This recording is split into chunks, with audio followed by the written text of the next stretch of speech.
G'day and welcome back to the 40 channel.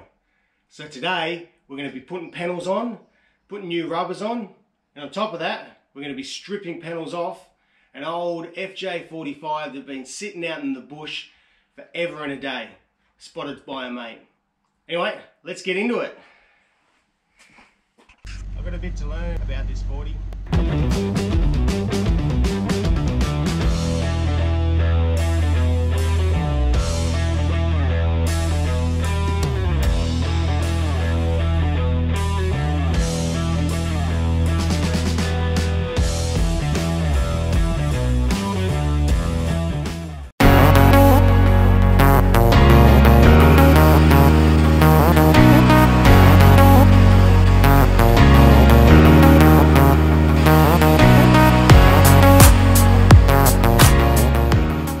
I always get so nervous using this, but the finish it gives is awesome. I just polished by hand. That machine does an amazing job, but I'm just scared. I'm happy to buff with it, but when it comes to the final finish, I'm just going to finish it off by hand. Got to learn to get over my fears.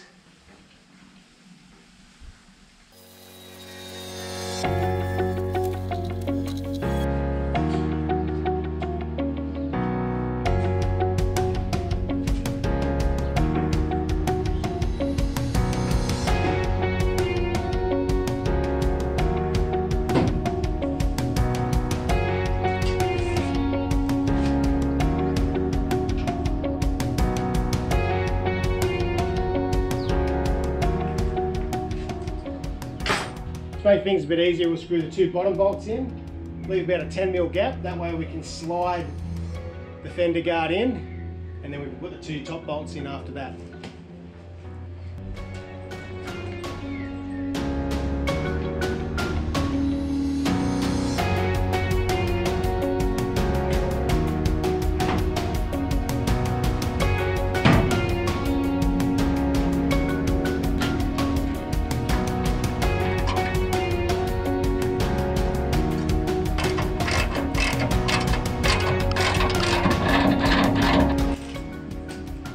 Going to leave those bolts fairly loose, but tight enough that it supports all the panel. That way we can line all the other bolt holes up and attach it all firmly. So I'm just going to make up a rubber gasket just to go between the tub and the fender, just to stop that panel to panel rubbing together. Gives a little bit of a cushion.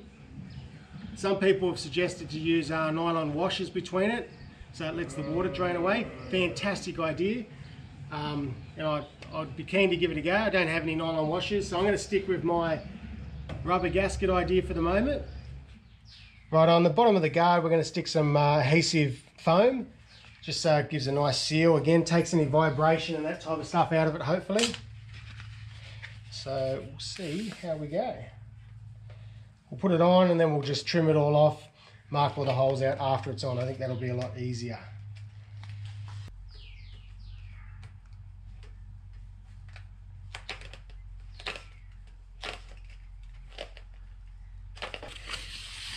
If I don't like it or it doesn't work, just pull it off.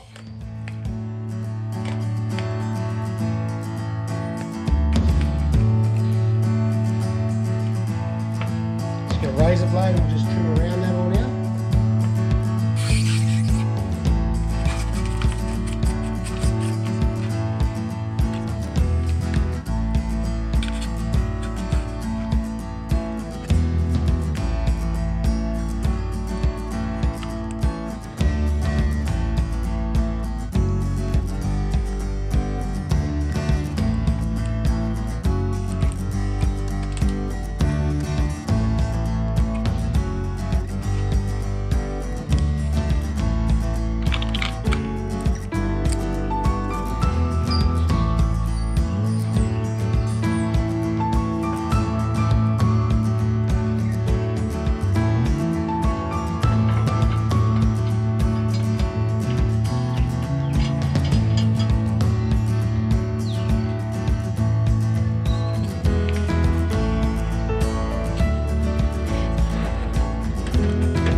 plating, just to make sure that all these body lines were nice and straight.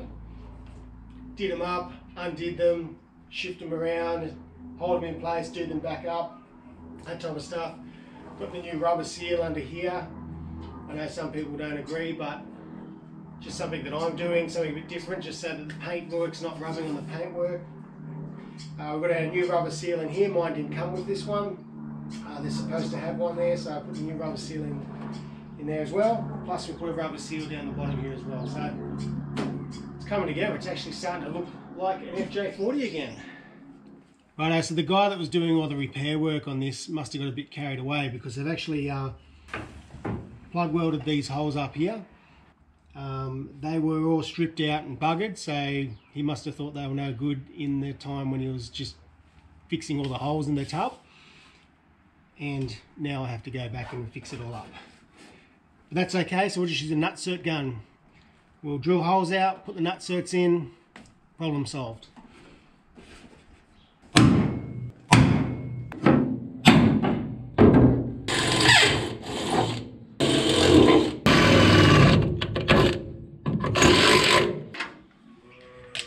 So open the gun up, screw the nutsert on, put it into the hole, squeeze, undo it,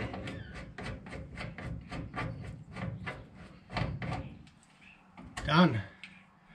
So I need to thank Richie for this. He's lent this to me. I had 3 holes to do, and it wasn't worth buying one. So thanks, Richie, I really appreciate it, mate. That's it, we're done. Thanks, Richie, you're a legend.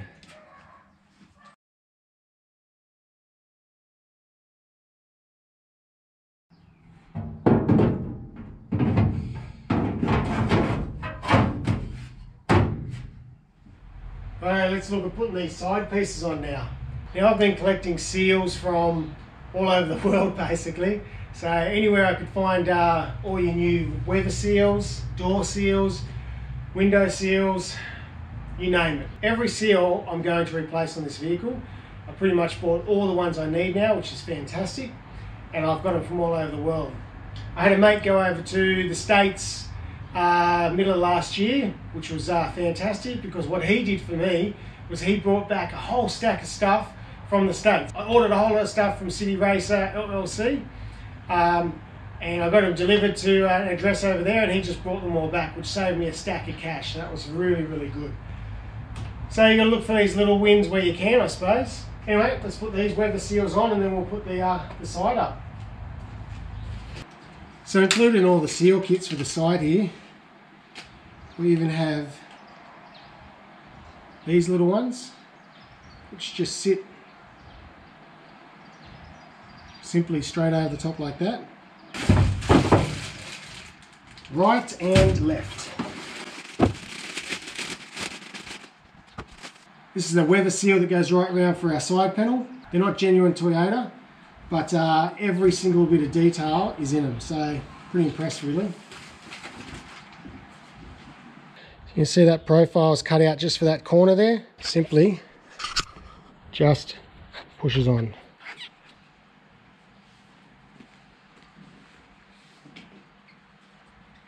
Nice and long, so I guess it fits the Troopy as well.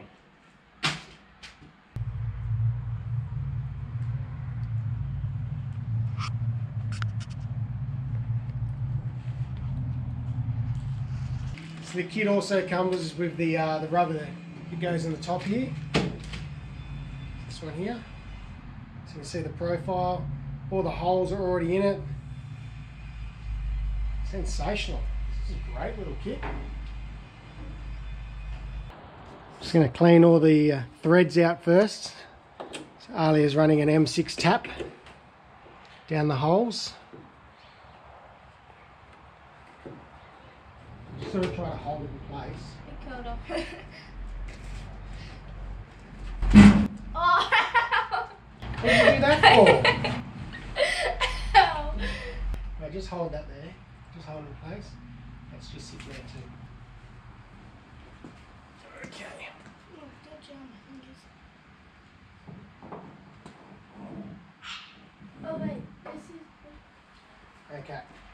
So we're just going to draw the bolts up, and as Alia does them up, I'm going to put a bit of pressure so we can line all these door trims up and line all the side of the walls up. Don't do that up there.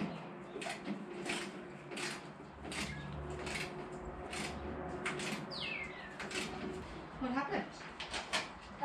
We get the bolts in. Okay. I'm gonna get the bolts in. And we had to try to put this on 6 times. Did you get it on? Yep. But Dad's angry. You said Dad was angry. Yeah, because I got mine. He's got mine. Huh? He wasn't angry. He was frustrated because something happened.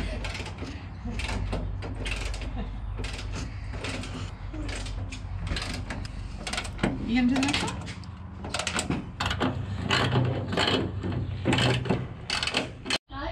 Alia lining all the rubber strip up. No.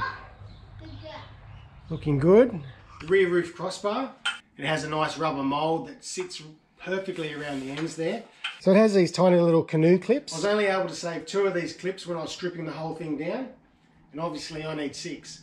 Now it's pretty hard to find these little clips. I went to pretty much every auto shop, trim shop, bolt and fastener shop within my town, and I couldn't find them. So jumped on the net, had a look around, still struggled to find some. So I found a website, automarine.com.au, and they had a whole lot of stuff. And what blew me away even more was they had these, they're just slightly a little bit bigger. I'll show you the difference in size. The smaller one's the original one, and the bigger one's the new one. But the best part is, it was like $3 for a pack of 10. So super cheap. The holes that are in the end, just run a 5mm drill down them, reinstall the rubber dripping, done.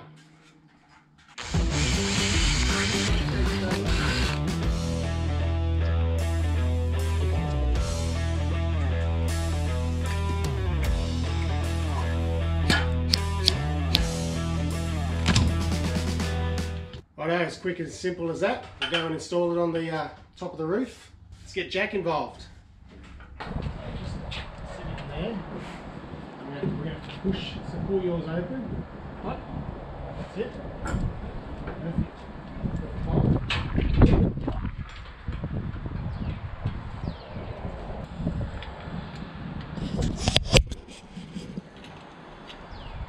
Righto, so we need to make sure that this is all perfectly aligned before we do any of the bolts up. So Jack, if you want to align that one up, push that into place. And then we can do those bolts up. Yep. Just do this one so we can do that one. Just do this one.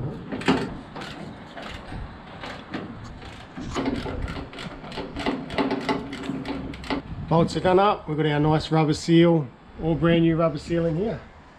Now we'll just do these up.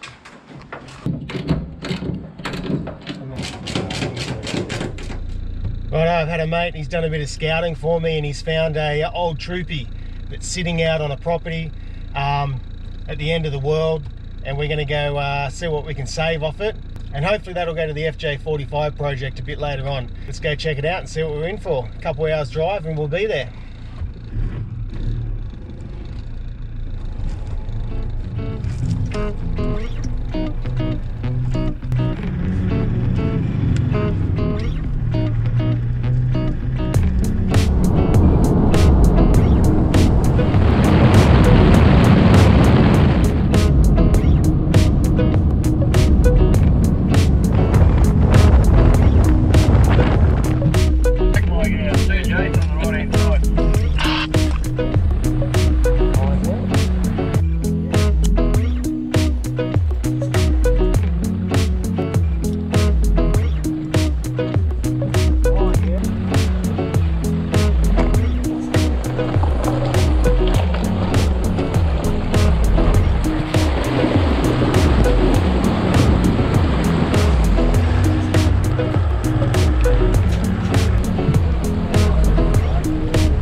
It's full of oil. That chocolate's full of oil. 3. What do you take the whole front clip guard? Yeah, so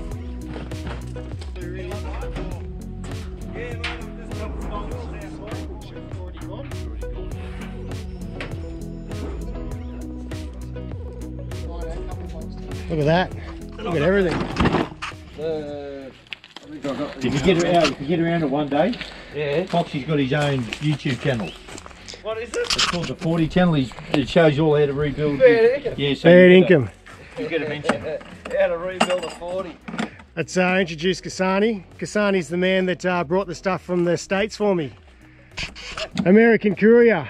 Bring some catfish with you. I brought you some WD. yes. Oh, you got them? Ratchets. Yeah. And as you know, as you can see by the road, usually whatever comes out here stays here, Stays dies here. here. Not much goes home. Here, there's that if you want it. Oh, mate.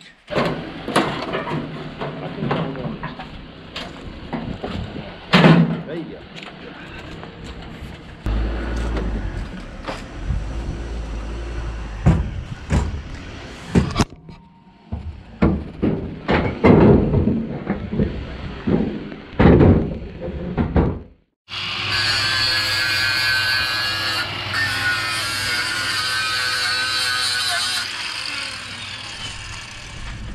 Well, we got everything we needed off the cruiser, which was fantastic. A bit more recycling, saved another one. And that'll go into the next build, which is pretty exciting. So anyway, we're leaving World's End. We're gonna head back home and put everything back up and clean it all up.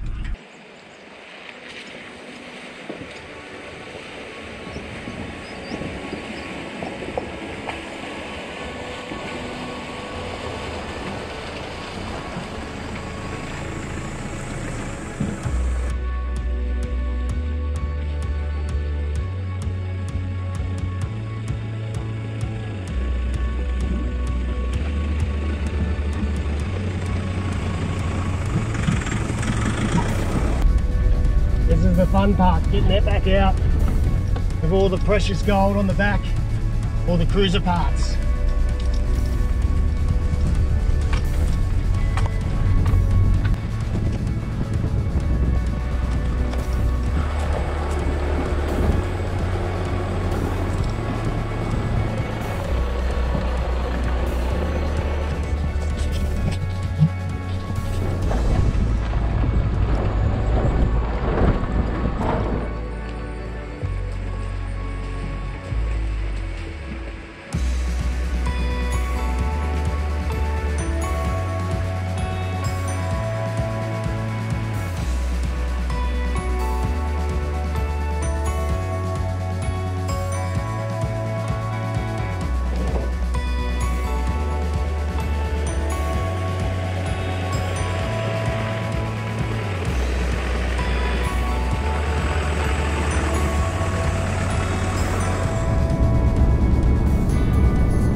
Righto, so that's it for another video. So, we've started throwing more panels on, side panels on, front guards on, top brace on. We've got some of the rubbers in, which is pretty awesome. So as we're building this one and putting this one together, I went out to the end of the world and stripped down the other one Yeah, well, you left me behind. while you were at school. So, bad luck. Can't take you out of school. Anyway, that's it for today. We're actually going to be heading off to Lightning Ridge, which is pretty exciting. So, looking forward to that. I'm going to find a $10,000 opal. I'm going to steal it. Yeah, but then you can give me the money so we'll finish this off. That'll be good. Maybe. Anyway, guys, appreciate your support. Subscribe. Feel free to leave a comment. And until next time. Thanks for watching.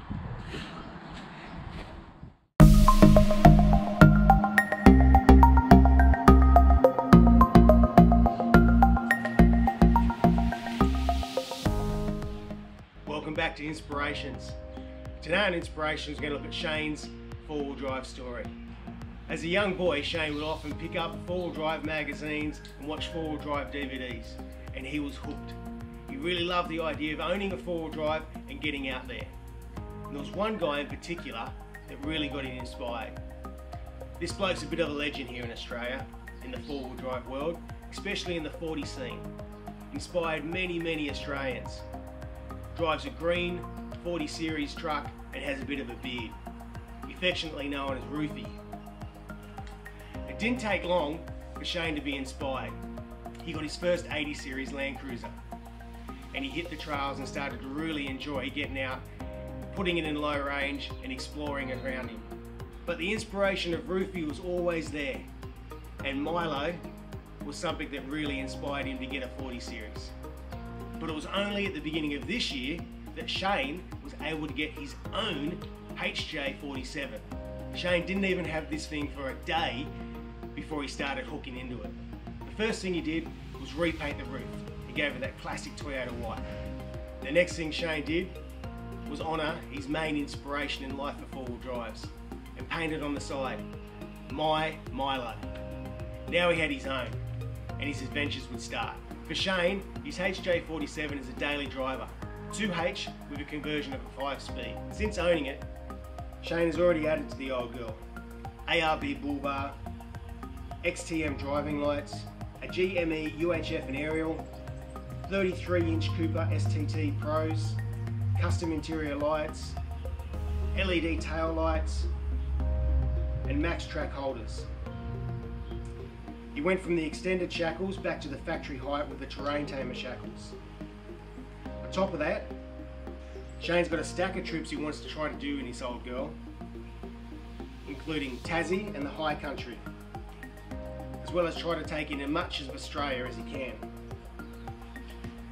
As well as Shane's HJ47, he's got an XW 1969 Ford Falcon tucked away. Shane, you've got yourself a great solid little rig, and you've been inspired, like many other Aussies, by that four-wheel drive 40 series icon, Roofy. And on top of that, you've added your own little personal touch in honour of that, calling your truck My Milo. Good on you, mate. Shane's pretty keen to do a few more things to his truck. Get out to Australia and explore what his great Southland has to offer. If you're keen to check out a bit more on Shane's rig and what he's been doing with his build and his adventures, go to his Instagram page, Jenko Low Range Adventures. Shane, I'll be watching your Instagram closely. Looking forward to seeing some more of your build and your adventures that you've got coming up. Well done, mate. And until next time, take care.